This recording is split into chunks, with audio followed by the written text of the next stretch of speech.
Tucked away on a sprawling Northamptonshire estate sits a small, unremarkable-looking lake, and floating quietly in its center is a patch of land that nobody can actually reach on foot, no matter how badly they might want to. No bridge crosses it, no footpath leads there.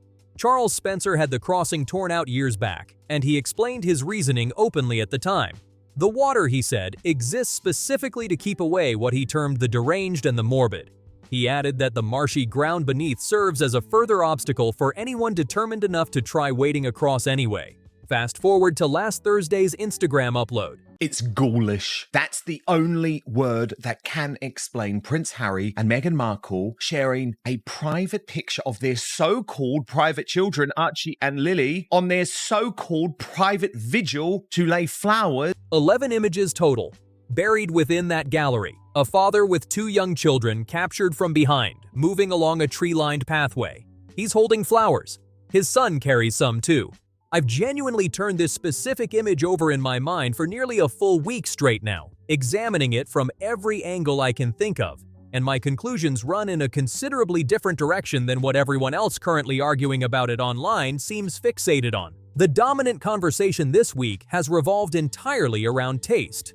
Whether the post crossed a line, felt exploitative, matched patterns critics already expected from her. Now that's Meghan and Lily, and I've taken the view for a long time that Meghan sees Lily as hers and Archie as Harry. That entire debate skips past something much more foundational that's been hiding in plain sight this whole time. Someone needed to physically transport recording equipment, or at the bare minimum, a smartphone, across water specifically engineered to prevent exactly that kind of access.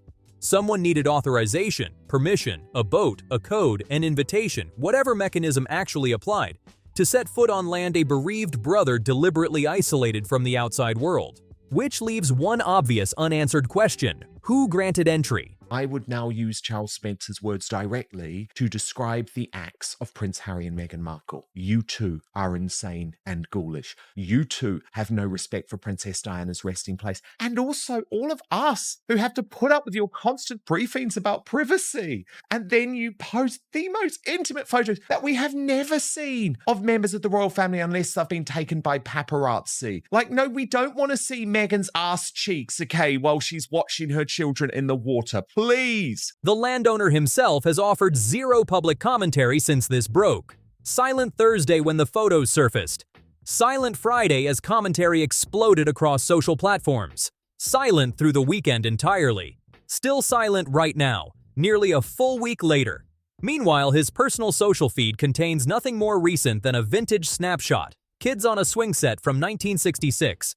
A pony named Teddy Tar photographed in 1972. Before diving into motive and meaning, let's pause on fairness for a second, because it matters. There's a genuinely plausible version where none of this involved calculation whatsoever. Just terrible. They are so full of nastiness and getting their own feelings back on everybody. They don't care. Where an uncle simply welcomed grandnieces and nephews onto family grounds. Where a father wanted a real, unguarded moment with his kids. Where a mother shared a photo without any of the strategic layering critics are about to assign it. That reading deserves space alongside everything coming next, because none of us actually witnessed what happened, and confident certainty in either direction isn't something any outsider has earned here.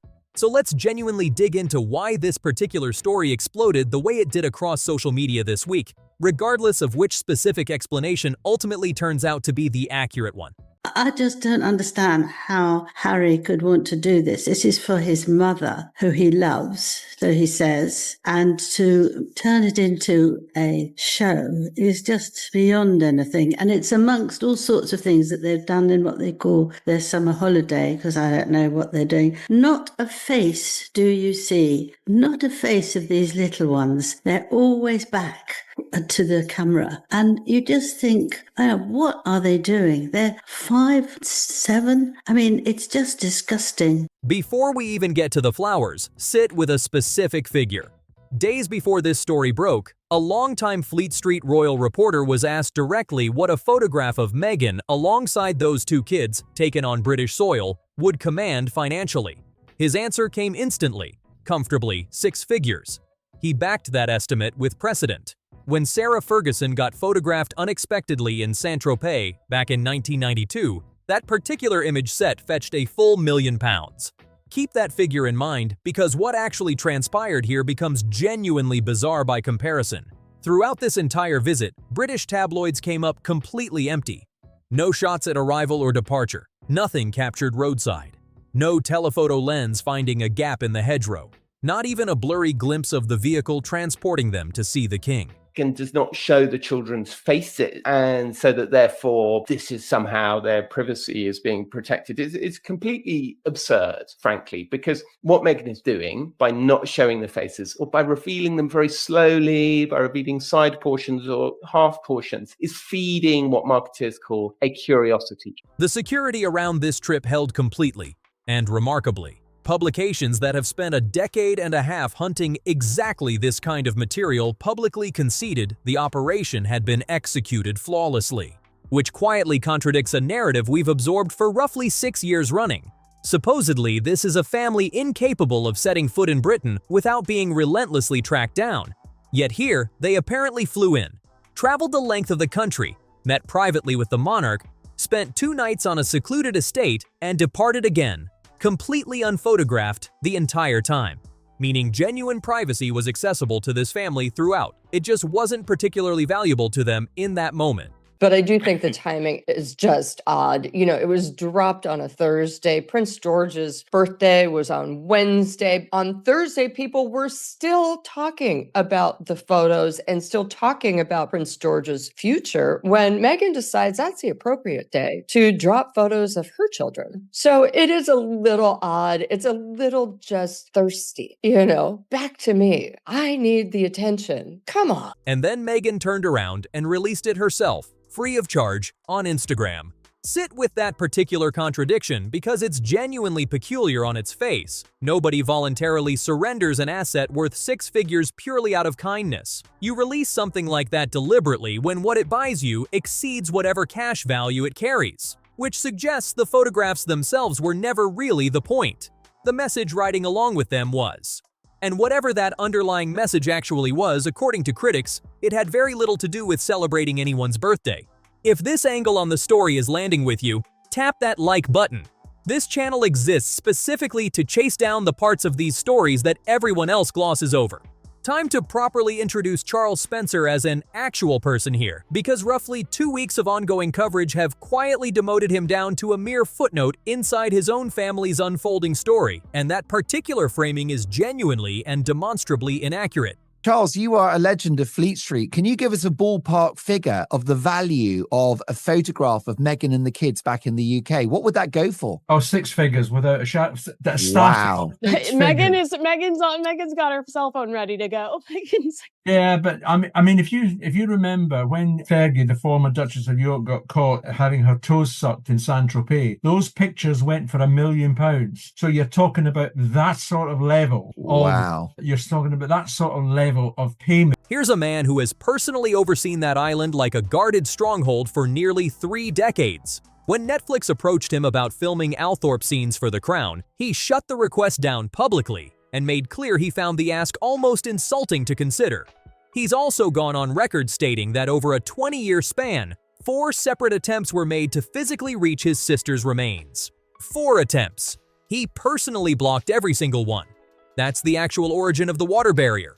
That's why the crossing disappeared. Not nostalgia. Protection, as he himself has stated plainly.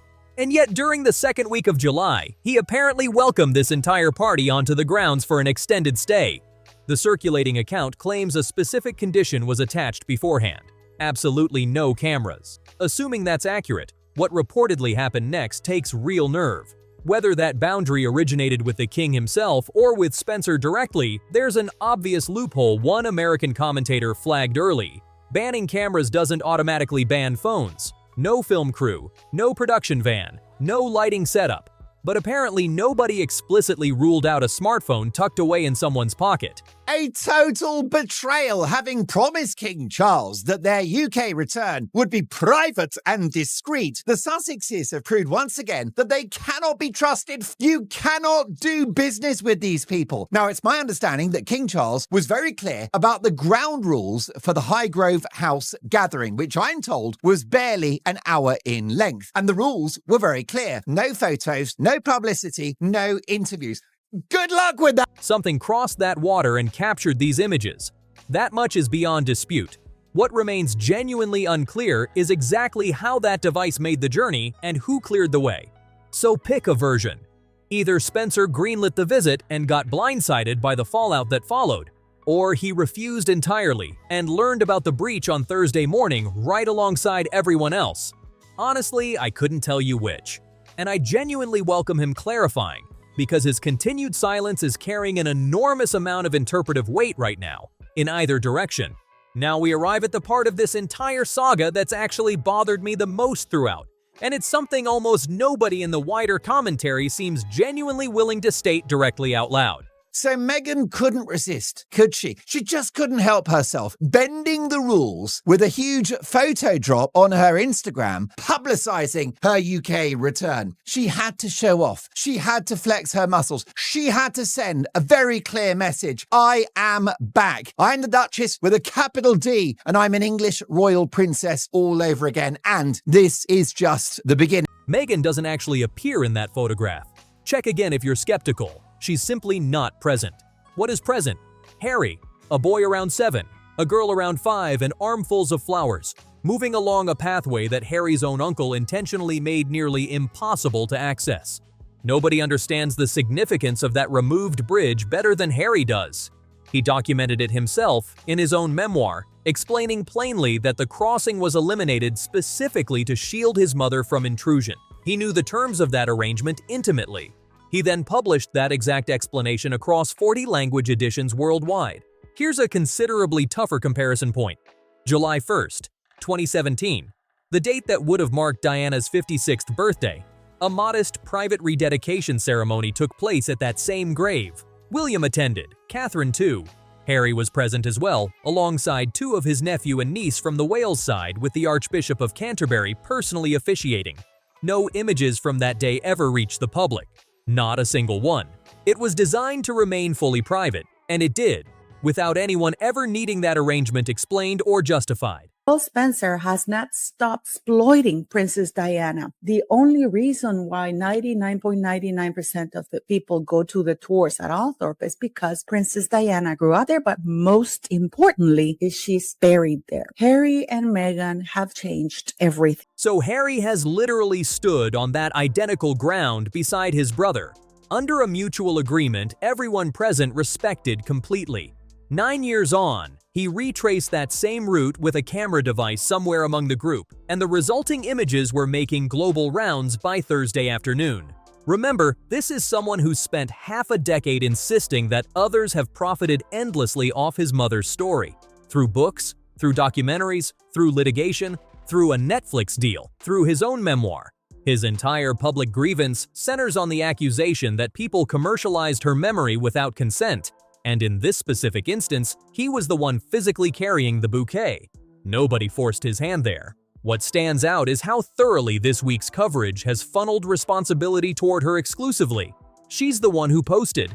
She selected the image. She cropped it. She wrote the words underneath. All potentially accurate.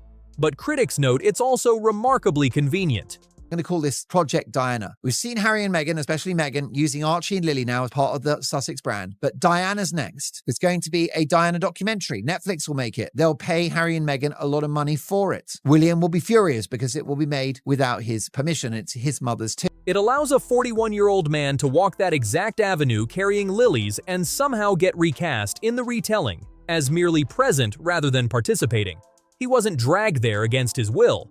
He wasn't simply along for the ride. He physically stood on that island, appeared in that image, holding those flowers. On land, he devoted an entire book chapter to describing, under whatever specific understanding existed with his uncle prior to arrival. He was standing right there the moment that understanding, whatever its precise terms were, evidently broke down. Piers Morgan skipped the lengthy op-ed entirely and just dropped a single word beneath her post. Privacy?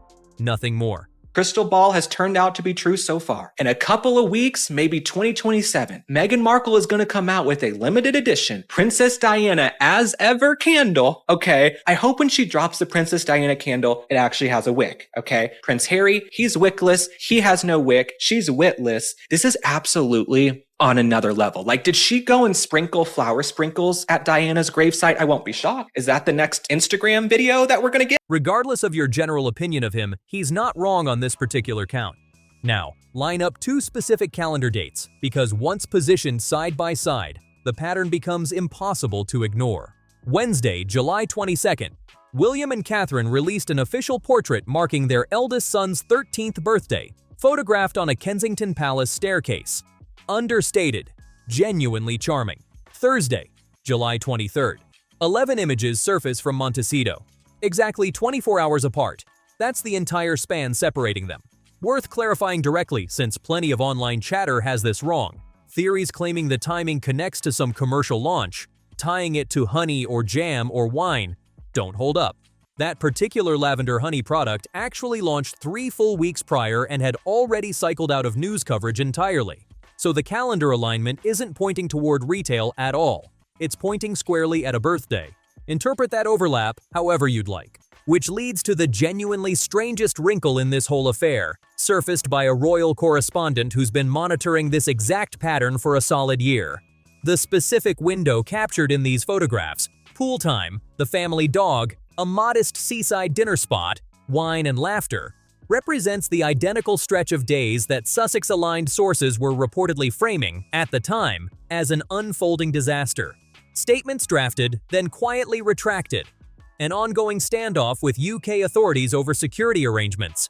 And the fact is that Harry stayed in London and no one revealed where he was staying. I don't think anybody actually found out where he was staying. He wasn't staying at the palace because we know that was quite documented that he wasn't going to get a room at the palace. I mean, if he ended up staying at the palace, then, you know, job done. But nobody actually said he was staying at a particular hotel or a particular private place. And Right. It's exactly the same up in Birmingham. Reports the family had to split travel plans because joint movement wasn't deemed safe. Harry, according to sources, nearly breaking down on a call. Meghan, reportedly, deeply upset throughout. 3 weeks later, that identical stretch has been rebranded as an idyllic summer getaway. This correspondent's take on the contradiction is genuinely the most incisive thing said all week. The photo series isn't contradicting the earlier crisis narrative directly. It's simply behaving as though facts were never a relevant consideration to begin with.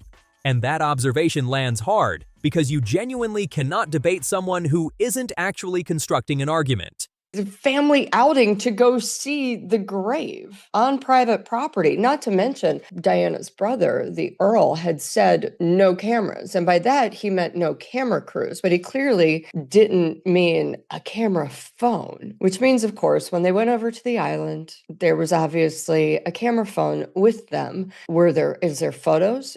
Are there videos? Harry is thinking of doing next year for the 30th anniversary of her death, which is also incredibly ghoulish. Here's where my take diverges sharply from nearly everyone else covering this.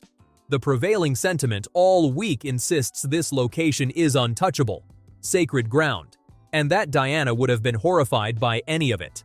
Plenty of otherwise reasonable commentators have repeated that claim with complete sincerity, and I keep coming back to the same objection. Some of us actually watched how this particular woman operated in real time. Diana sat for extended sessions with Andrew Morton, working through intermediaries, and effectively handed her entire marital story to the public in book form. Then came the panorama sit-down, an hour-long broadcast from inside Kensington Palace that fundamentally destabilized the institution around her. There were also the notably staged gym photographs. Considerably more choreography behind some of that history than the sanitized retelling generally admits.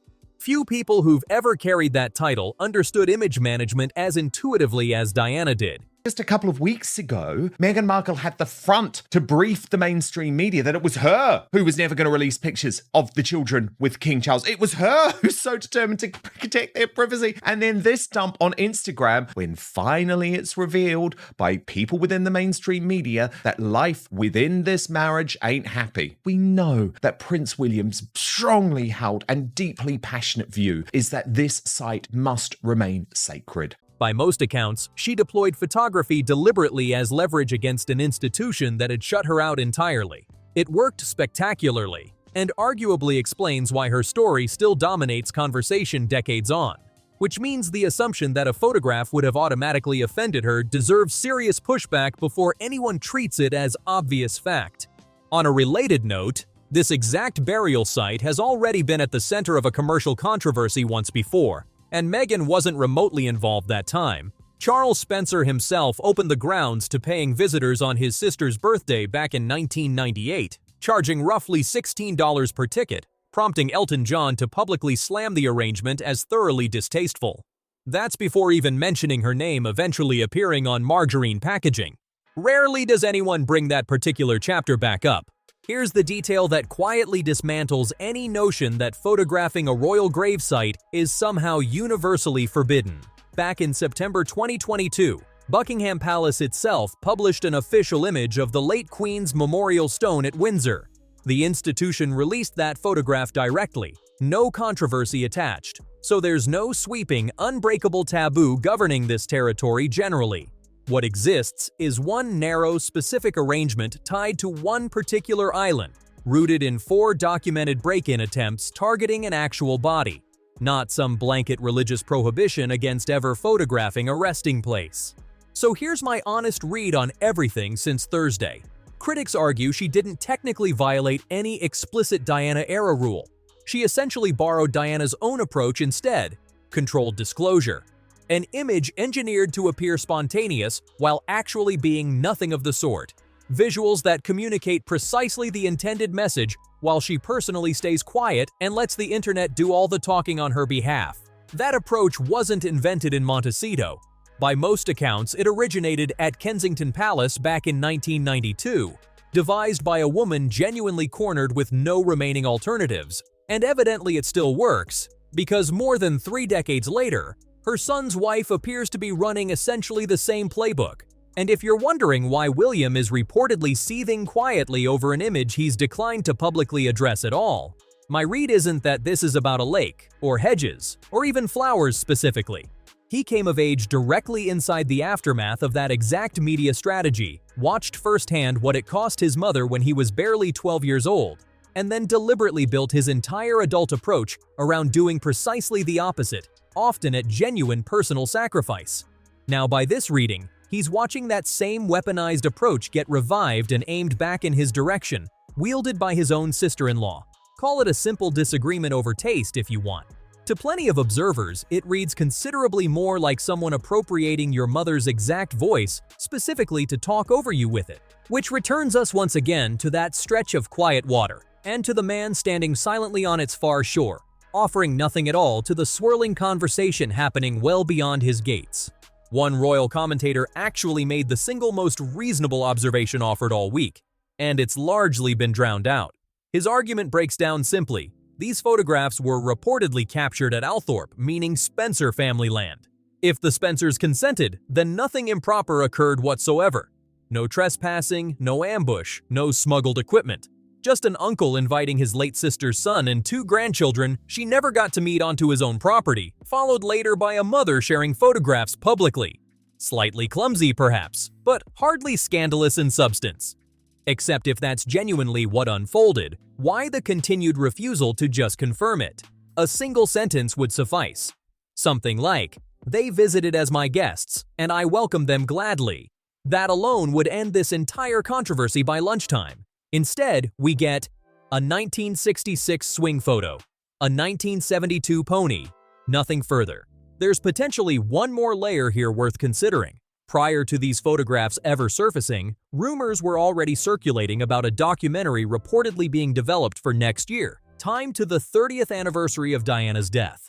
A royal biographer has claimed outright that these specific images were captured with that project already in mind, and that the entire trip may have been structured around generating that exact content. If there's any truth there, Spencer's ongoing silence may have nothing to do with anger at all. It might simply reflect genuine indecision about how to proceed, which ultimately leaves us with two realistic explanations for his continued silence. And honestly, only one of them offers any genuine comfort once you sit with it properly. Either he authorized the visit and now can't publicly own the consequences without accepting everything that followed, or he never authorized it, discovered the breach Thursday alongside the general public, and remains too restrained by temperament to say so openly. Underneath both possibilities sits the identical unresolved question nobody has managed to answer across nearly a full week now. Who actually held that phone? And who gave them the green light to bring it across water specifically designed to keep everyone else out? One final point genuinely worth raising before we wrap this entire thing up because it deserves proper acknowledgement rather than simply getting buried beneath everything else we've covered tonight. Regardless of what actually transpired on that island, two small children found themselves positioned at the center of an adult conflict they had zero involvement in creating and no capacity to fully grasp. That reality holds true no matter who authorized what, no matter who posted anything, no matter which theory you personally find most convincing. Worth remembering that specifically, even as we spend this entire video dissecting every adult decision surrounding it. So here's what I'm actually asking of you before signing off, and I want to try something different this time. Rather than simply inviting general reactions, cast an actual vote. Down in the comments, declare your position. Team he authorized it, meaning Spencer said yes and is now quietly absorbing the backlash, or team he didn't, meaning he's genuinely as caught off guard as the rest of us were Thursday morning. I'll be reading through every response, and if one theory clearly gains momentum, I'll return to dig deeper into whichever version this community actually lands on collectively. And if you want to catch that follow-up whenever it lands, now's the moment to hit subscribe on Palace Insider. Not for my sake particularly, but because nearly a week of total silence from Althorp tells you this story is far from finished, and neither are we.